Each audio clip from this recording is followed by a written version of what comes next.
Today we are going to discuss about another important topic of management which is leadership styles. आज हम समझेंगे कि leadership के अलग अलग स्टाइल्स क्या होते हैं और हर स्टाइल के क्या प्रोज और कॉन्स होते हैं.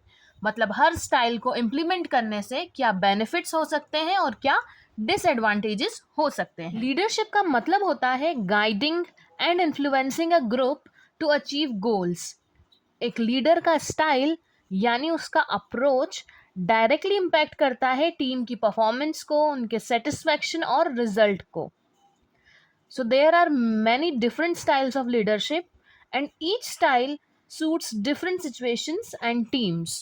So here are various leadership styles that leaders adopt, जैसे transformational leadership, autocratic, democratic, transactional leadership, laissez-faire leadership, situational leadership and servant leadership. इन सभी लीडरशिप स्टाइल्स के बारे में हम डिटेल में आगे डिस्कस करेंगे.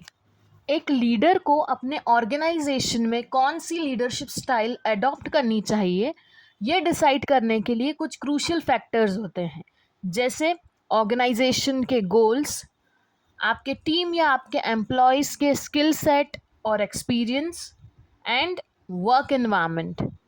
तो अगर आपकी कंपनी के क्या ऑर्गेनाइजेशनल गोल्स हैं, आपको लॉन्ग टर्म में क्या अचीव करना है, उसको देख के आप अपनी लीडरशिप स्टाइल अडॉप्ट कर सकते हैं, चेंज कर सकते हैं. सिमिलरली आपकी कंपनी जो है वहाँ की टीम या आपके एम्प्लॉयज़ जो हैं वो क्या हाईली क्वालिफाइड हैं, हाईली एक्सपीरियंस्ड है, स्किल सेट उनका अच्छा स्ट्रॉन्ग स्किल सेट है, तो आप थोड़े से डेमोक्रेटिक लीडरशिप स्टाइल अडॉप्ट कर सकते हैं, चीज़ें उन पे छोड़ सकते हैं, डेलीगेट कर सकते हैं.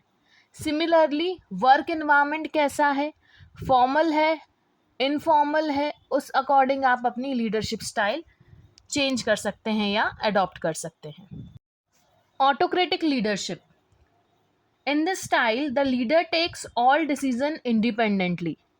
ये एक कमांड एंड कंट्रोल अप्रोच होता है where feedback from team is minimal. अब इसके क्या फ़ायदे होते हैं, कहाँ पे ये बेनिफिशियल होती है. डिसीजन मेकिंग जो है यहाँ पे फास्ट होता है, जल्दी फैसले लिए जा सकते हैं. साथ ही साथ जो एक्सपेक्टेशंस हैं वो क्लियर होती हैं, हर किसी को पता होता है कि क्या करना है. सिमिलरली जो क्राइसिस वाली सिचुएशन होती है वहाँ पे ये बहुत ही यूज़फुल होती है, जैसे इमरजेंसीज वगैरह में कि कब इमरजेंसी सिचुएशन में कैसे रिएक्ट करना है. बट ऑटोक्रेटिक लीडरशिप स्टाइल के कुछ कॉन्स भी हैं, कुछ इसके ड्रॉबैक्स भी हैं, जैसे टीम मॉरल जो है वो लो हो सकता है, क्रिएटिविटी का स्कोप कम हो जाता है और एम्प्लॉयज़ डिमोटिवेटेड फील करते हैं क्योंकि उनके ओपिनियंस को कंसिडर ही नहीं किया जाता है. डेमोक्रेटिक लीडरशिप या जिसे हम पार्टिसिपेटिव लीडरशिप भी कहते हैं, इसमें लीडर टीम के आइडियाज सुनता है और उन्हें डिसीजन मेकिंग में इन्वॉल्व भी करता है. तो इसके क्या प्रोज हैं. हाई इंगेजमेंट होता है, लोग अपने काम में ज़्यादा से ज़्यादा इन्वॉल्व होते हैं और इंटरेस्टेड होते हैं. इनोवेशन को प्रमोट किया जाता है, क्रिएटिविटी जो है वो बूस्ट होती है, टीम वर्क इम्प्रूव होता है. अब इस स्टाइल के भी कुछ कॉन्स हैं, कुछ ड्रॉबैक्स हैं, जैसे डिसीजन मेकिंग स्लो हो जाती है, कन्फ्लिक्ट्स हो सकते हैं ड्यू टू डिफर्ड ओपिनियंस, सबके अलग अलग ओपिनियंस होते हैं इसलिए कन्फ्लिक्ट्स हो सकते हैं, और अर्जेंट डिसीजंस में प्रॉब्लम हो सकती है. लेजिस फेयर लीडरशिप. लेजिस फेयर का मतलब होता है लेट इट बी. यहाँ पे लीडर ज़्यादा इंटरफेयर नहीं करता, टीम को फुल ऑटोनॉमी दी जाती है कि जैसे आपको काम करना है आप करिए.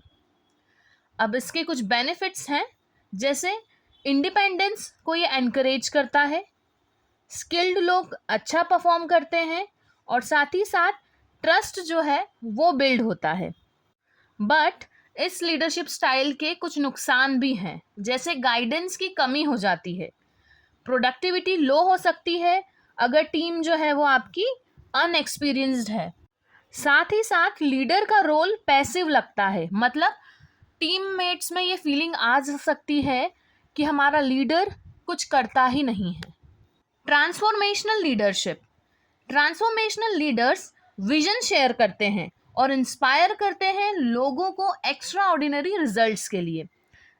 इस लीडरशिप स्टाइल के बेनिफिट्स की अगर हम बात करें तो यहाँ पे मोटिवेशन बहुत हाई होता है, इनोवेशन को प्रमोट किया जाता है और स्ट्रॉन्ग टीम कल्चर बनता है। वहीं इस लीडरशिप स्टाइल के भी कुछ नुकसान या कॉन्स हो सकते हैं, जैसे लीडर पे ज़्यादा डिपेंडेंस होती है, बर्नआउट ज़्यादा हो सकता है और शॉर्ट टर्म गोल्स को इग्नोर किया जा सकता है कभी कभी। ट्रांजैक्शनल लीडरशिप रिवॉर्ड और पनिशमेंट सिस्टम पे बेस्ड होती है।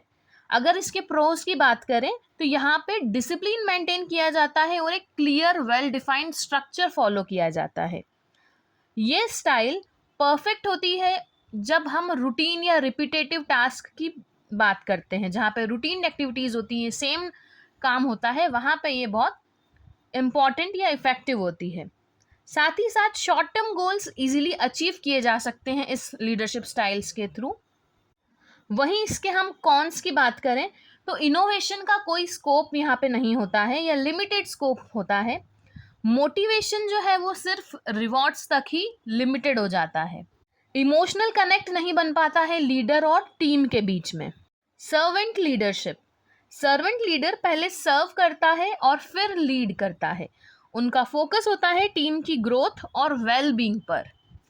अगर हम इस स्टाइल के बेनिफिट्स की बात करें, प्रोज की बात करें, तो यहाँ पे ट्रस्ट बिल्ड होता है टीममेट्स और लीडर के बीच में, हाई जॉब सेटिस्फैक्शन होता है, लॉन्ग टर्म लॉयल्टी मिलती है टीम से। बट कुछ कॉन्स भी हैं, जैसे अथॉरिटी वीक लग सकती है कुछ पर्टिकुलर पॉइंट ऑफ टाइम पे, टाइम कंज्यूमिंग स्टाइल है ये, साथ ही साथ कॉम्पिटिटिव एनवायरनमेंट में ये स्टाइल सक्सेसफुल नहीं हो पाती है। सिचुएशनल लीडर्स हर सिचुएशन के हिसाब से अपना स्टाइल चेंज कर लेते हैं, कभी डायरेक्टिव, कभी supportive, depending on the context. इस स्टाइल के भी कुछ प्रोज एंड कॉन्स हैं, so let's discuss them. Pros की बात करें तो ये हाईली फ्लेक्सिबल स्टाइल होती है, डायनामिक इन्वायरमेंट्स के लिए काफ़ी इफ़ेक्टिव होती है और यहाँ पे एम्प्लॉय का डेवलपमेंट भी अच्छा होता है। वहीं कॉन्स की बात करें तो यहाँ पे एक इनकंसिस्टेंसी हो सकती है लीडरशिप स्टाइल में। साथ ही साथ लीडर को टीम और सिचुएशन का डीप अंडरस्टैंडिंग, डीप नॉलेज होना बहुत ज़रूरी होता है और जिसकी वजह से कॉम्प्लेक्सिटी बढ़ने के चांसेस ज़्यादा होते हैं। तो लर्नर्स, आज हमने सीखा कि एक सक्सेसफुल लीडर वो होता है जो सिचुएशन के हिसाब से अपनी लीडरशिप स्टाइल अडेप्ट कर सकता है, because balance between people and task is the key of effective leadership. Thank you for being with us. अगर आपके कोई क्वेश्चंस हैं या आप अपने थॉट्स शेयर करना चाहते हैं, so I would love to know them in comments. तो आप उन्हें कमेंट सेक्शन में ज़रूर मेंशन करें और ऐसे ही अच्छे कंटेंट के लिए वीडियो को लाइक करें और अपने फ्रेंड्स एंड फेलो लर्नर्स के साथ शेयर करें और हमारे चैनल मैनेजमेंट मंच को सब्सक्राइब ज़रूर करें। Till then, keep learning, keep shining.